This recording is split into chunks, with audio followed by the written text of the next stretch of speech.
ठीक है। नमस्कार। सच के सामने आज दिखाने का प्रयास कर रहा हूँ। सच्चाई चुप है। सासाराम नगर निगम का मेयर कहती है कि मैंने ये फंड रिलीज किया, मैंने ये काम कराया। नगर आयुक्त कहते हैं कि ना सारा जो है हम काम करा रहे हैं, लेकिन अब यहाँ पे स्थानीय लोग हैं। क्या नाम है आपके? विक्की पांडे नाम है। और हम तो अक्सर इन सब मुद्दों को उठाया करते हैं। सब समाज में ना कोई मेरा कोई पॉलिटिकल अभी पार्टी है, ना हम कहीं से जुड़े हैं, फिर भी हम इस तरह के मुद्दे को उठाया करते हैं। और ये जिस प्रकार से इस चाणक्य कॉलोनी फजलगंज में एक स्थिति नहीं है, पूरे शहर में इस तरह की स्थिति है। और इसका सिर्फ और सिर्फ दोष नगर आयुक्त और मेयर, ये दोनों का जो वाक युद्ध और लड़ाई चल रहा है, इसी का पिस रहे हैं पूरी जनता जनार्दन। आज देखिए कि ये बगल में संतोष मिश्रा जी करगहर के विधायक हैं। ये विधायक जी का भी घर है यहाँ पे। हालांकि उनसे हम लोगों को कोई शिकायत नहीं है। शिकायत तो अपने विधायक राजेश गुप्ता जो खरीद के बने हुए हैं यहाँ पे, वो एक बिजनेसमैन है और उनका भी कोई महत्व नहीं रह गया है। अगली बार से तो वैसे भी साफ होने वाले हैं, लेकिन बिल्कुल अभी इस प्रकार चलिए वो तो पार्टी की बात है, साफ होगा क्या होगा वो। लेकिन आम जनजीवन पूरा अस्त व्यस्त है, आम जनजीवन परेशान है। और इस प्रकार के बार बार आवाज उठाने के बाद भी नगर निगम कोई एक्शन नहीं लेता है। एनजीओ का कर्मचारी भेज देता है, नाला खनवा देगा, नाली निकलवा देगा, आपका कोई व्यवस्था नहीं करेगा, व्यवस्था के नाम पर अव्यवस्थित करके चला जाएगा। किसी प्रकार का कोई भी आपके प्रति इन लोग का कोई सजग भाव नहीं है। बस हमारे टैक्स से ये लोग पल रहे हैं, बढ़ रहे हैं, और हम लोग के प्रति कोई भी विचार नहीं कर रहे हैं। आने वाले समय में इसी प्रकार से अगर स्थिति रहा तो नगर निगम के खिलाफ विरोध जन प्रदर्शन होगा। डीएम का रोल जो है कैसा मानते हैं? डीएम साहब को जो नीचे के अधिकारी जो जांच करने वाले, वो लोग बरगला दे रहे हैं। डीएम साहब का इसमें दोष नहीं है। ये लोग नीचे वाले आला अधिकारी जो है, लोग बरगला दे रहे हैं, उनको फुसला दे रहे हैं। वो सब जानते हैं कि विकास हो रहा है।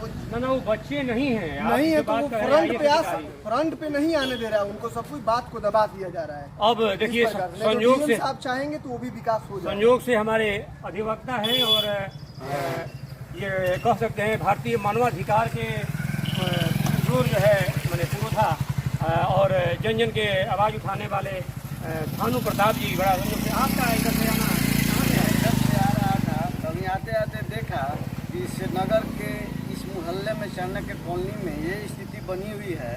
और यूँ कहा जाए कि चाणक्य कॉलोनी में नहीं, पूरे शहर में बनी हुई है। नगर निगम वालों का कोई ध्यान नहीं है। ड्रेनेज पास हो रहा है, ये हो रहा है, वो हो रहा है, फंड आया गया, क्या हुआ, और आम जनता आम नागरिक इस घुटन में जीवन जी रहा है।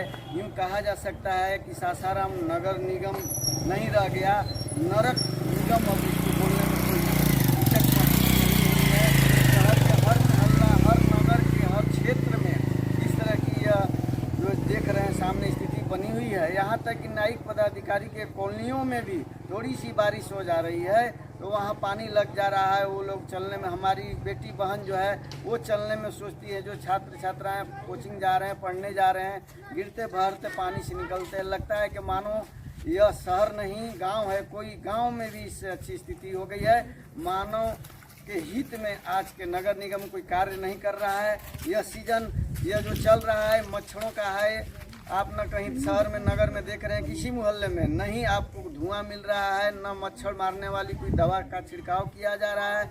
इसी परिस्थिति में इस समय हैजा, कलरा इत्यादि वगैरह रोग की उत्पत्ति होती है। जबकि यह रोड तो सेंक्शन भी हो गया है, फिर भी अभी तक इस पर कोई काम नहीं हो रहा है। चूँकि आप अधिवक्ता भी है, जाहिर सी बात है कि आपका कुछ क्षेत्र लंबा चौड़ा है, आप बढ़िया समझते हैं। डीएम साहब के रोल जो है कैसा देखते हैं? डीएम साहब को अभी हमारे एक भाई ने बताया, बिल्कुल सही बताया। उनको हर नगर के हर मोहल्ला के लोगों को स्थिति के बारे में नीचे वाले जो पदाधिकारी है वो बता नहीं पा रहे हैं, जिसके चलते वो हर जगह तो जाएंगे नहीं भाई, उनको तो पूरा जिला देखना है। और नीचे वाले जो उनके सिपा सलार हैं वो इस चीज़ की जानकारी उनके समक्ष रखते नहीं हैं। इससे वह वस्तु स्थिति से अवगत नहीं हो पाते हैं। आप जैसे पत्रकार सबको और ऐसा कोई आपके जैसा, मैं आपको धन्यवाद भी देना चाहूँगा आपके चैनल को कि आपने कम से कम यहाँ पर इस बात को समझा और देखा और हम लोगों से पूछताछ करने की कृपा की है।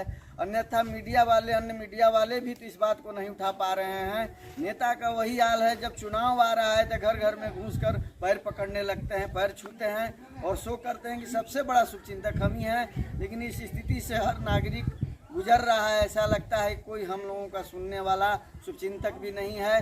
जनता मत देकर अपना मत को बर्बाद कर रही है। और ये लोग बनकर वहाँ बैठकर ऐश आराम में अपने एसी में और उड़ान ले रहे हैं जहाज़ों में। इस तरह से हम आम नागरिक काफ़ी परेशान हैं, समझ में नहीं आता है कि जाएं तो जाएं, किधर जाएं, करें तो करें, क्या करें। ऐसी स्थिति में जीवन सासाराम नगर निगम के नरकीय निगम कहने में कोई हिचक महसूस हमें नहीं होता है। जैसा कि महिलाओं का मैं देख रहा हूँ कि कहीं न कहीं ये प्लानिंग बन रहा है कि अगर ऐसा नहीं होगा तो हम हंगामा आंदोलन वहाँ कलेक्टेरिएट से लेकर के नगर निगम तक हम लोग प्रदर्शन करेंगे। जी बिल्कुल बिल्कुल, महिलाएं भी इसमें काफ़ी उत्सुक हैं, इसलिए कि हम लोग तो कहीं न कहीं काम में लग जाते हैं, दिन भर बाहर चले जाते हैं, मोहल्ला में गली में बार बार महिलाओं को ही गुजरना पड़ता है। वो सामान लाने की बात हो या दूध लाने की बात हो या बेटी को कहीं कोचिंग में, स्कूल में, कॉलेज में पहुँचाने की बात हो, लाने की बात हो, तो माताएं महिलाओं को तो बार बार निकलना है, जाना है। देखिए गाड़ी अभी जा रही है, इस तरह इस पानी में जा रही है और इससे अगल बगल के लोग भी काफ़ी प्रसाहित हो रहे हैं और हमारे निगम वाले इस पर ध्यान नहीं दे रहे हैं। दिक्कत हो रहा है, बताओ क्या नाम हुआ आपका? निकाला जाए। एक बात है कि ये नाली खोदे हुए बहुत दिन बीत गया। हम लोग आवेदन पर आवेदन और हजारों का दस्तखत करा कर डालो, अगर नहीं सुनती है सरकार तो हम लोग वहाँ धरना प्रदर्शन करेंगे। और धरना प्रदर्शन में डीएम वगैरह सबको हम लोग कुछ नहीं समझते हैं, सबको हम लोग जवाब देने के लिए तैयार। विफल हो रहा है, समझिए ना। नगर निगम भी हो गया है। नगर निगम हो गया तो इस पर ध्यान देना चाहिए कि नगर निगम जैसा हमारा शहर हो जाए, लेकिन कोई परवाह नहीं। अगर जनता हम लोग हैं जागरूक हैं, लेकिन जागरूक के लिए कोई सुनवाई नहीं। ये बात है, अगर हमारी बात वहाँ तक पहुँच जाती है डीएम के पास तो डीएम भी चुपचाप साथ जाता है। ये जानता है अगर जनता हम लोग वहाँ नहीं पहुँचेंगे तो सरकार समझती है कि हमारी जनता खुशहाल है, कुछ मांगती उंगती नहीं है। अगर वहाँ हम तब पहुँचेंगे तब न हमारी आवाज़ वहाँ तक जाएगी। हम लोगों में भी